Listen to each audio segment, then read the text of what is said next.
It is a community tradition that dates back to the 1960s. Jacksonville's law enforcement community providing at-risk youth with the resources they need to succeed. PAL, the Police Athletic League, serves more than 2,600 kids annually through educational, athletic, and leadership programs. And here to tell us more about it, our Lieutenant Lakeisha Burton, Executive Director of the nonprofit, and Adam Wolf, who of course you might know from our segments every Tuesday, Jacksonville's retirement coach. It's so good to see you both. Thanks for joining us. Thank you. Thank you. So Lakeisha, Lieutenant, I should say, before we get to you to talk about your story. Adam, let's talk about the Police Athletic League. I know you're very passionate about helping Jacksonville's youth, but also helping our men and women in blue. Yeah, we have a lot of kids in the city that need help with after school programs and need help just with general guidance and how to live. And so teaming up with the Police Athletic League to get the word out about the program, and we're big advocates of the cops and the Sheriff's Office here in Jacksonville. Yeah, and Lieutenant Burton, we do appreciate what you do for our community, and thank you so much for your service. We really are, especially coming off the hurricane. And I was talking to you in the commercial break about, you know, how much time you put in at the EOC. I mean, you were there for days, and so thank you on behalf of the community. Let's talk a little bit about, we'll get to the programs in a second, about the Police Athletic League. You have a fascinating story about why you decided to become a police officer. Do you mind sharing that? Oh, no, not at all. First of all, thank you for having me on the show. When I was young, I experienced a lot of challenges growing up, which led me to becoming pregnant at the age of 14 and a mother at 15. So as you can imagine, I've had my share of experiences, and you know, a police officer entered into my life at the age of 15, and he inspired me to be a police officer. So years later, here I am.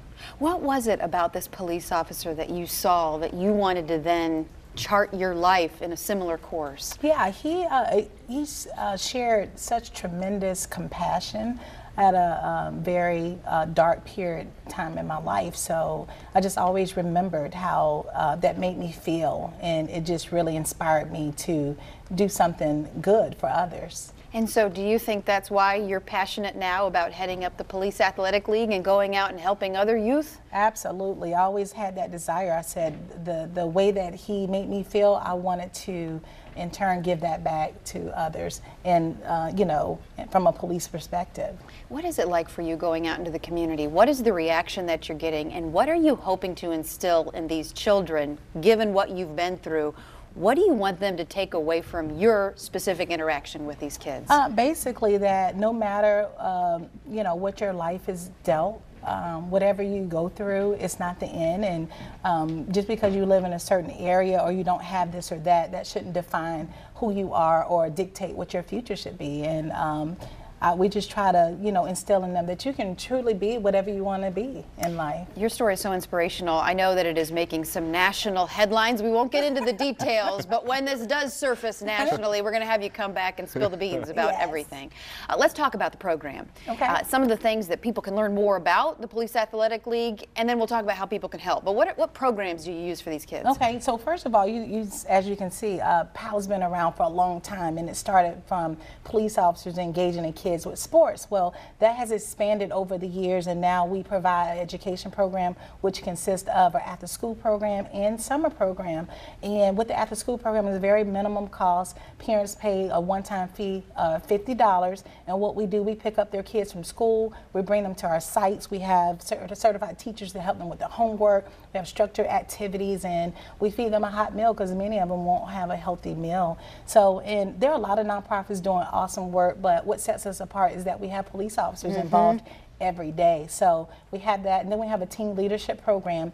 At PAL, we're able to serve ages 5 through 18. So once they transition from the after school program, they can go into our teen leadership program. And then what I love the most is a new community outreach program that we started 2 years ago. And many people know us by Mobile PAL. So we decided that at some point our facilities reach capacity, so our mission shouldn't stop. So we go out into the community, we go where the need is to reach more kids. I mean, a relief for the parents to know that their children children are in such well placed hands, and then also these kids are just learning so much and taking so much away from the relationships. What success stories, what have you seen that people at home can kind of hang their hats on? I mean, it already sounds just fantastic for the kids, but what have you seen come out of the program? We've had so many different successes, both big, small, individually, collectively, but what I'm most proud of is being able to bring mental health services to PAL.